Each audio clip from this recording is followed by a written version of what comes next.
Ethanol ఇంధన కంపెనీలు తెలంగాణలో విస్తరిస్తున్న సందర్భంగా శాస్త్రవేత్తలు ప్రజల కొరకు శాస్త్రవేత్తలు అనే సెమినార్లో ఇంజనీరు విజయ్ కుమార్ గారు మాట్లాడుతూ ఈ ఇథనాల్ కంపెనీ వలన ప్రజలకు జరుగుతున్న మేలేంటి, ప్రకృతికి జరుగుతున్న కీడేంటి, ఇది ఎంతవరకు ఈ దేశాన్ని కానీ ప్రజలకు కానీ మేలు చేస్తుందనే విషయాలను, అదేవిధంగా ఆర్థికపర విషయాలను, అనారోగ్యపర విషయాలను చర్చించడం జరిగినది. ఈ చర్చల్లో భాగంగా తను లెక్కలతో సహా చెబుతూ వివిధ దేశాలలో ఏ విధంగా ఈ ఇథనాల్ కంపెనీలు నడిచి మళ్ళీ మూతపడుతున్నాయో, రేపు ఇది కూడా మూతపడటానికి అవకాశం ఉందంటూ చెప్పారు. అదేవిధంగా ఒక కంపెనీ నడవాలంటే ఆ కంపెనీ యొక్క లాభాపేక్షని చూసుకుంటుంది, కానీ ప్రజల యొక్క ఆర్థిక ఆరోగ్య విషయాలను మనము క్లుప్తంగా అడ్రస్ చేస్తున్న ప్రశ్న ఏంటంటే, ఈ బియ్యం నుంచి ఏదైతే ఎథనాల్ ఉత్పత్తి జరుగుతుందో అలాంటి పరిశ్రమలు వాస్తవానికి అవి నిలదొక్కుకోగలుగుతాయా? ఆర్థిక పరంగా చూసినట్టయితే అవి వయబుల్, అంటే లాభసాటైన ఒక ఎంటర్ప్రైజా కాదా? ఈ ప్రశ్నకు ఒక రకంగా అంటే సరళంగా చెప్పుకోవాలంటేనేమో స్ట్రైట్ ఫార్వర్డ్ ఆన్సరు 2100 రూపాయలకు క్వింటల్ చొప్పున, అంటే 31 రూపాయల చొప్పున కిలోగ్రామ్ బియ్యం కొనుగోలు చేయాల్సి ఉంటే 2 కిలోల 200 గ్రాముల బియ్యంతో 1 లీటరు ఎథనాల్ ఉత్పత్తి సాధ్యపడితే సాంకేతికంగా ఆ రేషియో ఉంది. కాబట్టి 1 లీటర్ ఎథనాల్ని 46 రూపాయలకు అమ్మడం అనేది సాధ్యపడే విషయం కాదు. ఎందుకంటే ఈ 2.2తో మనం ఒకవేళ దీన్ని మల్టిప్లై చేస్తే కనీసము 68 రూపాయల 20 పైసలు చొప్పున 1 లీటరు ఎథనాల్ అనేది ఉత్పత్తి జరుగుతుంది. అయితే అదేంటి, ఓన్లీ బియ్యం మీద జరిగే ఖర్చు, ఇంకా మిగతా ఇతర ఖర్చులన్నీ కూడా మనం ఇందులోకి జోడించడం లేదు.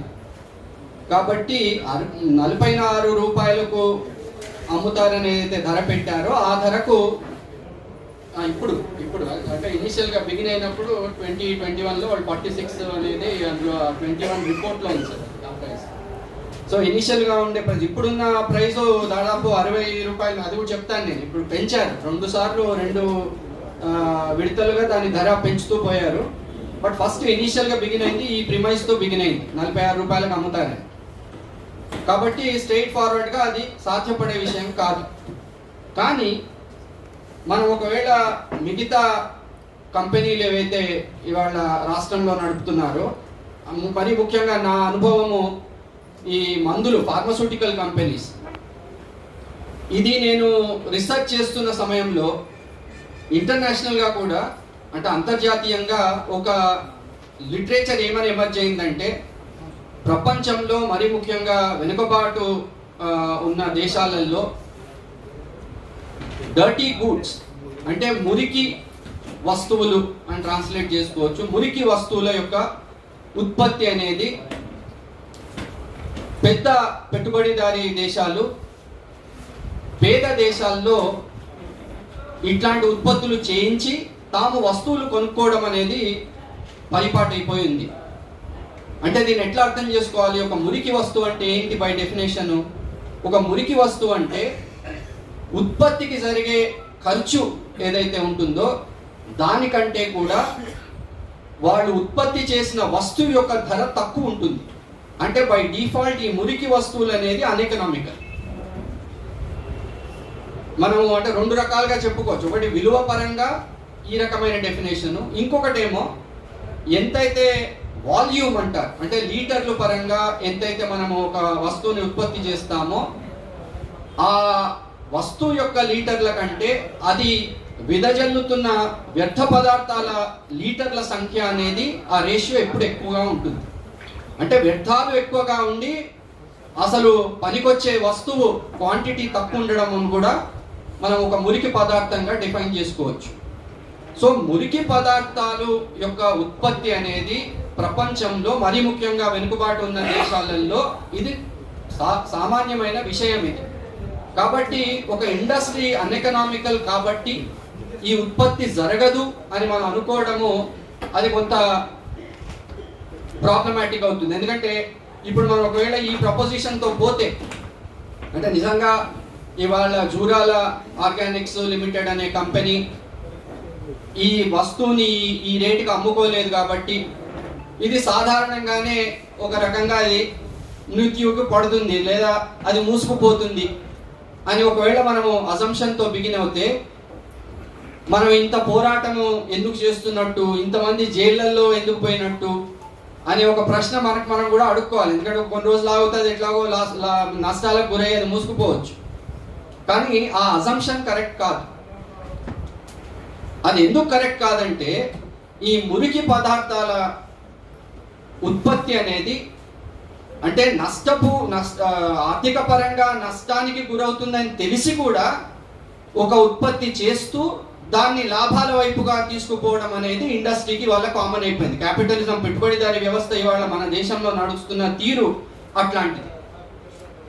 అది పద్ధతి అయినప్పుడు మనం అడగాల్సిన క్వశ్చన్ ఏంటంటే ఒక నష్టానికి గురయ్యే కంపెనీని లాభాల వైపు తీసుకుపోవాలంటే వాళ్ళు ఏమేమి చేయగలుగుతారు, దానివల్ల సమాజానికి ఎవరెవరికి నష్టం జరుగుతుంది, ఏ రకంగా నష్టం జరుగుతుంది. సో ఈ బ్యాక్గ్రౌండ్లో మనము ఈ ఎథినాల్ పరిశ్రమ ఏదైతే నష్టపూరితమైన పరిశ్రమనే కానీ ఆ పరిశ్రమను ఎట్లా నడుపుతారు, ఏ రకంగా దాన్ని లాభసాటి చేస్తారు అనేది కాంక్రీట్గా అవుతే మనకు అందుకే ఇవాళ చిత్తనూరులో గుజరాత్ నుంచి వచ్చిన ఒక వెహికల్ దొరకడం కానివ్వండి, ఆ వెహికల్ తాలూకు ఏదైతే వాళ్ళు ఎఫ్లూయెంట్స్ తీసుకుపోతున్నారనే అనుమానం ఉంటుందో దాన్ని ప్రోబ్ చేయకుండా దాన్ని పోలీసులు రక్షించి ఎవరైతే చట్టాన్ని అమలుపరచమని అడిగారో వాళ్ళ మీద దౌర్జన్యం పోలీసులు చేయడం అనేది దీనికి ఒక ఉదాహరణ.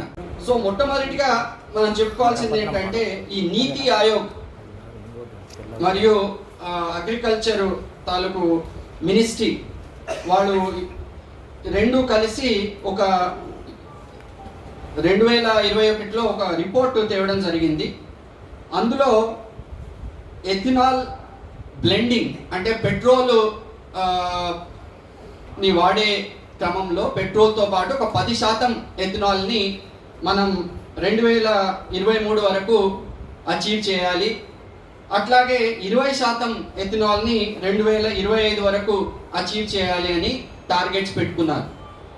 ప్రస్తుతం ఉన్న పరిస్థితిలో 11-12% ఇవాళ పెట్రోల్లో ఎథినాల్ బ్లెండింగ్ అనేది వాస్తవం, అది జరుగుతూ ఉంది ఆఫీషియల్ డేటా ప్రకారం.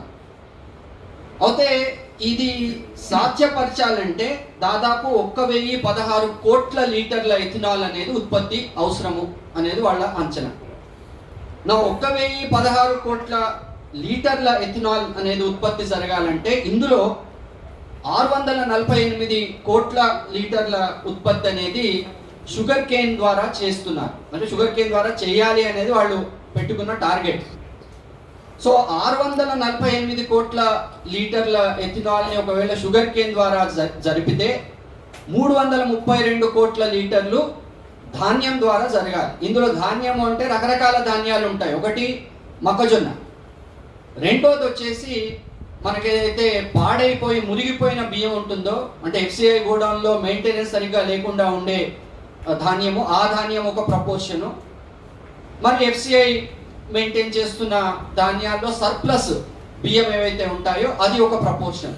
సో ఈ 3 రకాల ధాన్యాలను కలిపి ఓవరాల్గా 332 కోట్ల లీటర్ల ఎథినాల్ ఉత్పత్తికి వాళ్ళు టార్గెట్గా పెట్టుకున్నారు.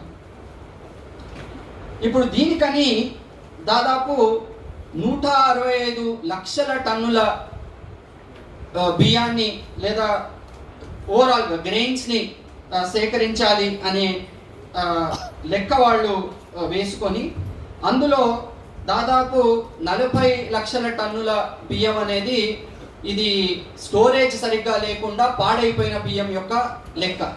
అంటే ఒక లెక్క ఏంటంటే 1 టన్ను కార్న్తో 387 లీటర్ల ఎథినాల్ ఉత్పత్తి అనేది సాధ్యం. అంటే 1000 కిలోగ్రాముల మొక్కజొన్నతో 387 లీటర్ల ఎథినాల్ ప్రొడక్షన్ అనేది సాధ్యం. యునైటెడ్ స్టేట్స్ ఇంకా అడ్వాన్స్ టెక్నాలజీ ఉన్న దేశాల్లో ఒక ఎస్టిమేట్ ప్రకారం 447 లీటర్లు సాధ్యం. అదే మనము అంటే దాని ఒకవేళ మనము 1 లీటర్ చొప్పున వేసుకుంటే 2.5 కిలోల ధాన్యంతో, అంటే ఇది మొక్కజొన్న ధాన్యంతో 1 లీటర్ ఎథినాల్ ఉత్పత్తి అనేది సాధ్యం. ఎట్లా అయితే మనం ఇప్పుడు 2 కిలోల 200 గ్రాముల బియ్యంతో 1 లీటర్ ఎథినాల్ ఉత్పత్తి సాధ్యం అనే ఒక రేషియో పెట్టుకున్నాము, అట్లా దీని కార్న్కి సంబంధించి కూడా ఈ రేషియో ఉంది. ఇక్కడ ఇప్పుడు ఒకవేళ 13.5 లక్షల టన్నులు ఏదైతే వాళ్ళు సేకరించాలని పెట్టుకున్నారో దాన్ని దాదాపు 20 రూపాయలు కిలో చొప్పున బియ్యాన్ని కొనుగోలు చేయొచ్చు. అంటే ఎథినాల్ కంపెనీలు FCI నుంచి ఈ రేట్కు కొనుగోలు చేయొచ్చు అనేది వాళ్ళు ఒక నియమం పెట్టుకున్నారు. వాళ్ళకంటే ఒక లాంటి కన్సెషన్ ఇవ్వడం ఈ ఎథినాల్ ఉత్పత్తిదారులకు 20 రూపాయల కంటే కూడా ఇంకా ఎక్కువ అవుతుంది, ఆ లెక్క కూడా చెప్తాను. అయితే 20 రూపాయలకు అమ్ముతున్నారు బియ్యాన్ని. అయితే బియ్యం ఒకవేళ సేకరించి వాళ్ళు దాన్ని గోడౌన్లలో లేదా వేర్ హౌస్లలో పెట్టుకోవాలి అంటే దాదాపు 40 నుంచి 42 రూపాయల ఓవరాల్ ఖర్చు ఉంటుంది అనేది ఇంకొక లెక్క. అంటే 20 రూపాయల నుంచి 22 రూపాయల దాకా డైరెక్ట్గా ఎథినాల్ కంపెనీలకు FCI ద్వారా సబ్సిడీ 2 కిలోలు 200 గ్రాముల బియ్యం చొప్పున ఒకవేళ 1 లీటర్ ఎథినాల్ ఉత్పత్తి అయితే 0.3 కోట్ల లీటర్ల ఎథినాల్ ఉత్పత్తిని వాళ్ళు యాక్చువల్గా సాధించే ప్రయత్నం చేశారు. సో ఇందులో